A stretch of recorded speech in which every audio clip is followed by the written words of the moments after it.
hay una tendencia así a darle todo un carácter antropomórfico, se podría decir, ¿no? Un carácter así como humano, de forma, de concepto que nosotros podamos comparar con nuestra propia experiencia.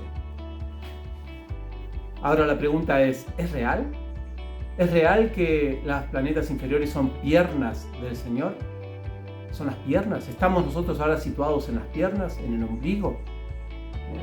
Hay una palabra que aparece anteriormente en el Bhagavatam aquí, que es una palabra interesante, que dice kalpayanti en sánscrito, que significa imaginario. Cuando se habla de esta forma universal, se habla de que es imaginaria.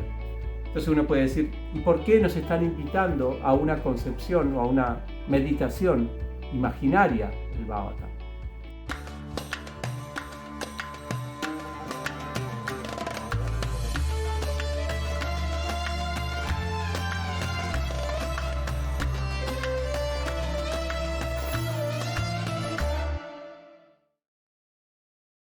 Srimad Bhagavatam, canto 2, capítulo 5, texto número 38. Burloka kalpita padvyam bhuvarloka syanavita rida swarloka urasa maharloko mahatmana. Traducción.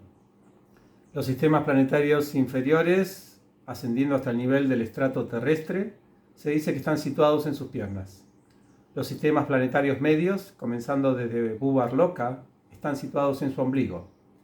Y los sistemas planetarios aún más elevados, ocupados por los semidioses y los sabios y santos extremadamente cultos, se encuentran en el pecho del Señor Supremo. Significado. Existen 14 esferas de sistemas planetarios dentro de este universo. Los sistemas inferiores se denominan Burloka. Los sistemas medios se denominan Bhuvarloka. Y los sistemas planetarios superiores hasta Brahma Loka, el sistema planetario más elevado del universo, se denomina Swarloka. Y todos ellos se encuentran en el cuerpo del Señor. En otras palabras, ninguna persona de este universo carece de una relación con el Señor. Bueno, le damos la bienvenida entonces a este encuentro nuevamente. Entonces este verso del Bhagavatam nos está invitando a hablar acerca de la famosa forma universal del Señor, la forma universal de Dios. En este verso se comparan las distintas partes del universo con distintas partes del cuerpo de Dios, pero como en forma humana. Esto es interesante, esta comparación que se hacen de elementos de la naturaleza con partes del cuerpo, ¿no? En este verso se habla acerca de todo el universo. Las regiones inferiores del universo son las piernas, las regiones intermedias son la cintura, dice el ombligo, y las partes superiores el pecho. O sea, esta manía, podríamos decir, manía o esta intención que tiene el Bhagavatam de comparar siempre muchas cosas con un humano, ¿no? Con las partes humanas. Por ejemplo, inclusive las órdenes sociales, en política también se compara, o en sociología se compara, en la sociología védica, se compara las distintas ocupaciones de la sociedad humana con un cuerpo humano también, ¿no? Brahmanas la cabeza, kshatriyas los brazos, vaishyas o comerciantes el estómago, y piernas los trabajadores, ¿no? Los shudras. Así que tenemos acá como hay una intención siempre de comparar todo con algo que nosotros podamos percibir, que nosotros podamos concebir. Esto es lo interesante. Hay una tendencia así a darle todo un carácter antropomórfico, se podría decir, ¿no? Un carácter así como humano, de forma, de concepto que nosotros podamos comparar con nuestra propia experiencia. Ahora la pregunta es real? ¿Es real que los planetas inferiores son piernas del Señor? ¿Son las piernas? ¿Estamos nosotros ahora situados en las piernas, en el ombligo? Hay una palabra que aparece anteriormente en el Bhagavatam aquí, que es una palabra interesante, que dice kalpayanti en sánscrito, que significa imaginario. Cuando se habla de esta forma universal, se habla de que es imaginaria. Entonces uno puede decir, ¿y por qué nos están invitando a una concepción o a una meditación imaginaria del Bhagavatam? Eso es interesante. La cuestión es que decir imaginario no significa decir inútil. A veces nosotros, por ejemplo, si soñamos algo, imaginación no significa inutilidad. O sea, que algo imaginemos no significa que no sea funcional para la vida. Es como, por ejemplo, cuando nosotros soñamos, estamos durmiendo. Entonces soñamos que somos un rey o soñamos que estudiamos un montón para un examen y lo aprobamos. Soñamos eso. Cuando nos despertamos, no podemos ir a la universidad y decir, o a la escuela y decir, ya aprobé el examen, porque lo que soñaste fue imaginario, por lo tanto no tiene ningún valor. Ese tipo de imaginación es inútil, es la imaginación de los sueños. Pero la imaginación en la realidad tiene funcionalidad. O si no, pregúntenle a los artistas. Toda la imaginación que ellos tienen la juegan de tal manera que de pronto hacen creaciones hermosas que sirven para dar alegría a la gente o inclusive hasta para enseñar a la gente. Y esto es lo que nos trae aquí al Bhagavatam. El Bhagavatam no es solamente para hacer poesía, para enamorar nuestra mente, sino para educar nuestra mente. Entonces la imaginación o nos invita a imaginarnos un concepto. Ese concepto tiene ciertamente un fin pedagógico, un fin didáctico, o sea, es una didáctica, la didáctica de la imaginación, de la comparación, para nosotros entender más. Bueno, hay muchas razones de por qué se compara, por qué esta forma pedagógica de presentar aspectos que son difíciles de comprender. Por ejemplo, para nosotros es muy difícil comprender el universo, porque nosotros somos así chiquititos y el universo es gigantesco. Es como una hormiga decirle, a ver, describime Argentina, hormiguita. Imposible, no puede describir la Argentina, o ni siquiera puede describir Buenos Aires, ni puede describir una ciudad, la hormiguita, porque es tan chiquita que no le da la capacidad para describir algo. Quizá puede describir su hormiguero, pero no la ciudad o el pueblo donde está ese hormiguero. De la misma manera, nosotros también no podemos describir el universo porque somos muy pequeños. Entonces nos dan, digamos, bastones o herramientas, los Vedas, para que podamos comprender el universo, al menos darnos una idea. Esta forma de darnos facilidades para una comprensión de cosas inconcebibles tiene muchas razones. Una es hacer concebible algo. Si no, es como prácticamente el universo sería algo que ni siquiera podríamos ni pensarlo. Por ejemplo, hoy en día, cuando los físicos, si vos te acercás a un físico y le preguntás acerca del universo, él te va a presentar un montón de fórmulas. Si vos no sabés de física, cuando terminaste de escuchar todas las fórmulas que él te va a presentar, de los agujeros negros, de por qué es esto, por lo otro, ¿no? Cuando terminás de escucharlo, no vas a tener ninguna concepción de nada, porque para tener las herramientas para esa comprensión que él nos presenta, necesitas una capacidad tremenda de física, ¿no? Entonces, digamos que al parecer se regocijan, o sea, podríamos decir, se regocijan en mantener ignorante a la gente, porque por lo menos tira un puente para que nosotros podamos comprender algo. Ya sé que no sé de física, pero podemos concebirlo de alguna manera. Y a veces hoy en día como que hay una reticencia a ser pedagógico, y en vez de tratar de explicar algo, no, lo vuelven más difícil para que parezca más misterioso. Es interesante también, que hay que destacar a veces. Eso no solamente pasa en el ambiente de la física, ojo. Yo cuando estudié psicología, lo mismo, yo decía, estos autores, ¿la quieren hacer fácil o la quieren hacer difícil? Parece como si no quisieran que la gente comprenda, porque empiezan a utilizar términos tan abstractos, tan difíciles, que si uno podrían describirlo de otra manera, y también la gente podría comprenderlo. Pero hay a veces, vemos, es una tendencia que está muy criticada dentro del ambiente científico, dentro del ambiente social, de tratar de explicar las cosas de la forma más difícil posible. para que parezca más, no sé, más elevada o más desarrollada. Es una tendencia que es muy criticada en el ambiente académico. Hoy en día hay algunas personas que lo critican eso, y cuando aparece un autor de este calibre, a pesar de que algunos lo aprecian por su forma difícil o complicada de expresarse, algunos también lo critican por eso. Así que el Bhagavatam no es un libro criticable en ese sentido. Tampoco es un libro simplista. Entiende la complejidad del universo. Shukadeva Goswami admite que el universo es complejo y que él mismo es difícil que lo describa. Esto se va a describir más adelante, ¿no? En el tercer canto.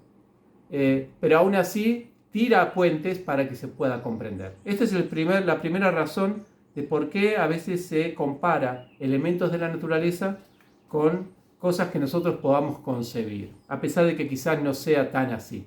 Se personifica mucho la naturaleza. Esto no es propio de los Vedas. Todas las culturas antiguas tenían esa tendencia a, digamos, ¿no? Por ejemplo, decir madre tierra. Madre significa una persona, una mujer. Entonces, ¿qué es? ¿La tierra es una madre? En vez de decir solamente es un globo terráqueo, ¿no? Es una madre. Por ejemplo, el asunto de hablar del conocimiento. En India es muy común hablar del conocimiento como la diosa del conocimiento. Cuando nosotros tenemos conocimiento no es porque dos neuronas se juntaron, como hoy en día, ¿no? Si hablan de inteligencia, hablan de que son las neuronas que están activándose y qué sé yo, cosa y cuánto, ¿no? Las interacciones de eso. En cambio, antiguamente se hablaba de que la diosa del conocimiento te está inspirando, o sea, como hay una diosa, hay una mujer que te inspira con sabiduría. El dios de la muerte también, ¿no?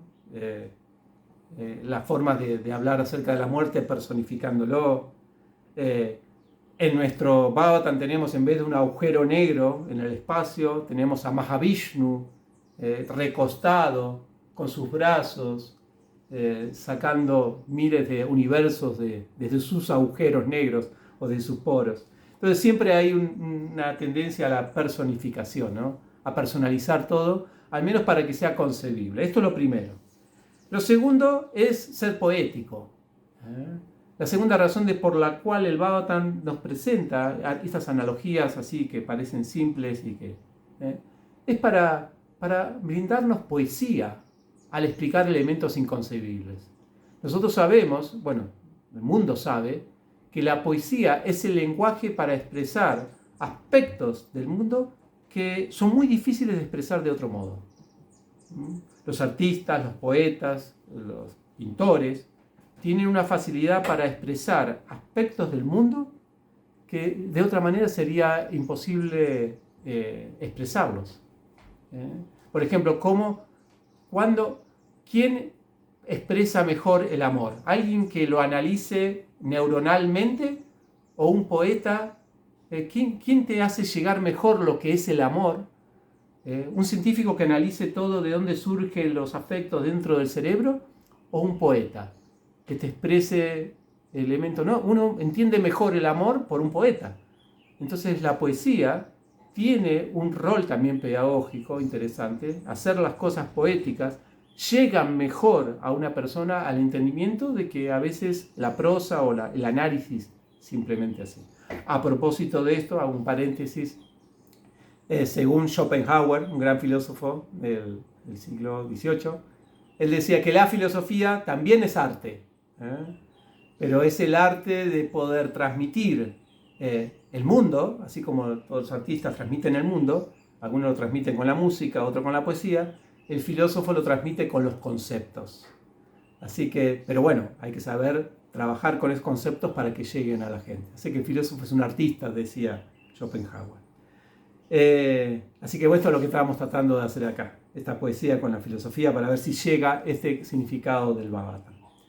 Eso es un aspecto, o sea, el aspecto pedagógico que tiene, el propósito pedagógico que tiene comparar con los elementos de la naturaleza con una forma humana. El otro también tiene una cuestión muy funcional, comparar los aspectos de la naturaleza con algo humano, que es el cuidado, es la subjetivación y no la objetivación de la naturaleza. Eso es muy bueno. Si nosotros le damos personalidad a todas las cosas de la naturaleza, nosotros vamos a poder entender la naturaleza como personas y por lo tanto paramos esa objetivación. ¿Cuál es el problema de objetivizar algo? Que al objetivizar algo, por ejemplo, si objetivizamos a otra persona, lo siguiente que surge de eso es la explotación. Es como, por ejemplo, estos anteojos. Si yo lo considero un sujeto, es diferente que si yo lo considero un objeto. Si yo lo considero un objeto, yo puedo hacer esto que estoy haciendo. Si yo lo considero un sujeto, es otra cosa. Hay un cuidado. Es don anteojo. Este es don anteojo. Tengo que cuidarlo, limpiarlo. ¿Cómo estás, don anteojo? Bien, bien, acá estoy. ¿Cómo está, no? Mi jardín, mi río? ¿Cómo está el río, no? La diosa del río, ¿está bien? Vamos a hacerle ofrendas, vamos a cuidar la naturaleza. Esta forma de evitar la objetivación nos permite un cuidado mejor. O sea, en un sentido acá tiene un propósito ambientalista el Bhagavatam al mostrar la naturaleza con personificación. Esto se hacía también antiguamente, todas las tribus nativas personalizaban los elementos de la naturaleza y de esa manera nos pasaban el trapo, como se dice, en cuidado de la naturaleza, ¿no? Eso sí, que no necesitaba ninguna cumbre, no sé, de la G20 para ver cómo cuidamos la naturaleza y discutir una y otra vez. Con simplemente darle personalidad a la naturaleza, ya la actitud que le sigue a eso es de cuidado, naturalmente. Es como, por ejemplo, a un cajero automático de un banco, nosotros podemos pegarle porque no nos saca la plata y podemos insultarlo, podemos hacer cualquier cosa porque es un objeto. Pero no haría lo mismo con un cajero humano. Si vamos al banco, no haríamos la misma situación, no tendríamos la misma situación o la misma indiferencia. A un cajero humano le diríamos buen día, le diríamos gracias. A un cajero automático no le diríamos nada de eso. Entonces, si la naturaleza nos presenta en forma humana, nosotros le damos gracias, le hacemos buen día, la saludamos y la cuidamos. Ese es otro efecto muy importante que trata de transmitirnos el Bhagavatam. Y esto nos lleva a un aspecto que es el final que quiere el Bhagavatam al describir el universo como una persona, que es despertar devoción, porque el Bhakti, recuerden que el Bhagavatam es para despertar devoción. Así que en última instancia que se utilice el Bhagavatam, que Shukadeva Goswami utilice la descripción del universo comparado en forma humana, es en última instancia para ir despertando la devoción a Dios. El gracias, el agradecimiento y todo eso va despertando el respeto y por último la devoción. ¿Quién no tiene devoción del balcón de Kalindi, que nos acaba mostrado recién, con vista a ese hermoso Mediterráneo, ¿no? Esas montañas preciosas en Cerdeña? ¿Quién no podría tener devoción a ese hermoso paisaje? Así que eso es un poquito lo que nos presenta. Por último, el Bhagavad Gita habla de esta forma universal y también se personifica, aparece personificada delante de Arjuna. El asunto es que, y esto es un poquito para terminar aquí y para dejarles el pasito, dejar abierta la puerta para seguir progresando más allá de la forma universal. Que está bien la forma universal para asombrarse, para cultivar devoción. Pero en el Bhakti no esperamos solamente que Krishna se muestre como ese Mediterráneo hermoso, ¿no? Y solamente absorbernos en esa belleza. Y ahí estamos en el balconcito de Kalindi, ahí diciendo, ¡ay, qué lindo, qué lindo, qué lindo, qué lindo, qué lindo!, ¿no? O cosas así que nos asombren, ¿no? Eso es un poquito lo que Arjuna quería en el Bhagavad Gita. Quería asombrarse un poquito con las opulencias del Señor. Nosotros en el Bhakti no es la meta regocijarse con la opulencia del Señor, sino regocijarse en relación, con la relación del Señor. Así que no nos importa tanto que nos muestre su opulencia, sino que se nos muestre su relación. Es como si nosotros, si estaría aquí Michael Jackson, viene acá, revive. Entonces, ¿uno qué quiere? ¿Que haga el pasito de la luna? Ay, por favor, Michael Jackson, hacenos el pasito de la luna, ¿no?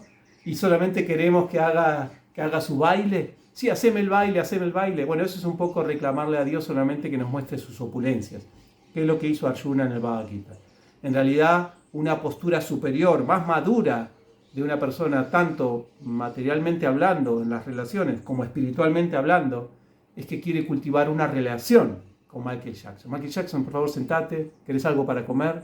Te voy a servir, contame un poco de tu vida, hablar acerca... ¿no? Es una forma más civilizada y esa es la forma que así, todo así está quiere relacionado con la llegar naturaleza, con porque el Bhagavatam a estaba tener mucho esa más conectado con la relación naturaleza. con Ahora la relación la sociedad personal. también nos Muchas aleja de gracias. eso, ¿no? Hasta aquí. Pero bueno, sí, la relación personal más importante. Kalindi está ahí haciendo preguntitas.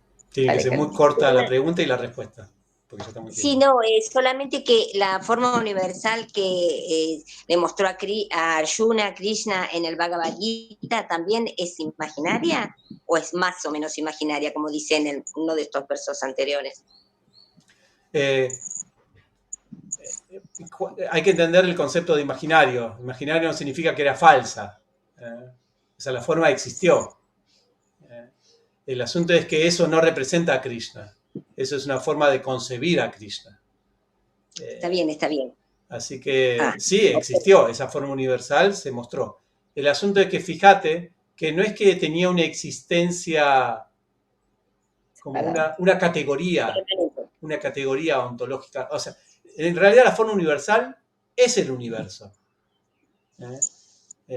Y entonces lo único que hizo Krishna en el Bhagavad Gita a Arjuna para mostrar esa forma universal es que Arjuna pueda ver con sus dos ojos todo el universo desde una perspectiva.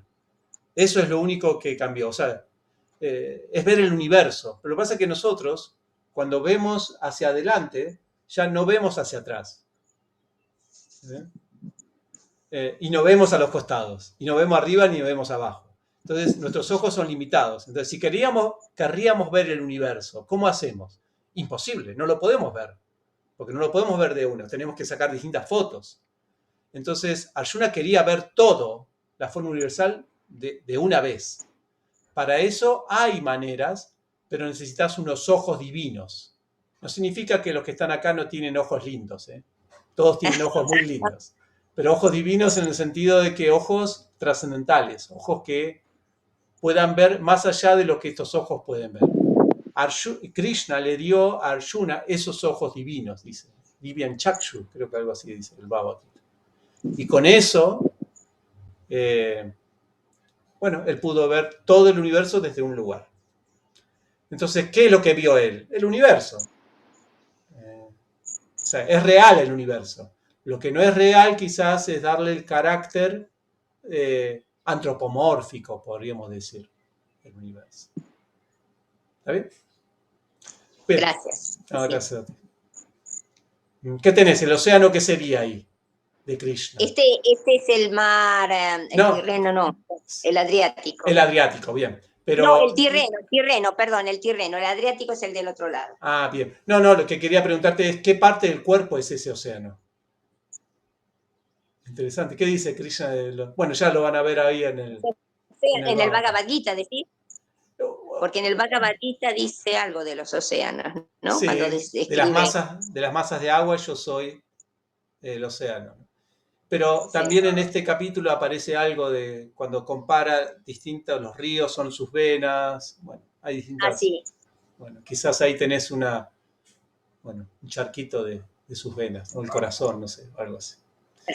Es lindo compararlo. No importa porque uno puede decir, pero esto no es lo que dice el Bhagavatam. No hay problema, porque en el Bhagavatam mismo a veces hay comparaciones que son diferentes en un lugar y otro. La cuestión es comparar y ayudarnos. Bien, ¿estamos, Candy? Estamos en tiempo. Sí, gracias. Para mí siempre tus clases son muy iluminadoras y claras. Y después encima las pasa bien claritas para que no las quedemos. Así que ¿Está bien? Perfecto. ¿Está bien que las pase? Claro, sí. Claro, perfecto. Sí, claro. Acá está, dice, de las extensiones del agua yo soy el océano, dice Gina Ugal. Gracias, Gina. ¿Te gustó este video? Por favor, suscríbete a este canal o compartí el video o comentalo ayudarnos a difundirlos. Podés unirte también a nuestro Patreon, donde podés recibir regalos exclusivos, materiales, videos, cursos que impartimos en nuestro campo. Nos vemos pronto, muchas gracias, un abrazo, hasta luego.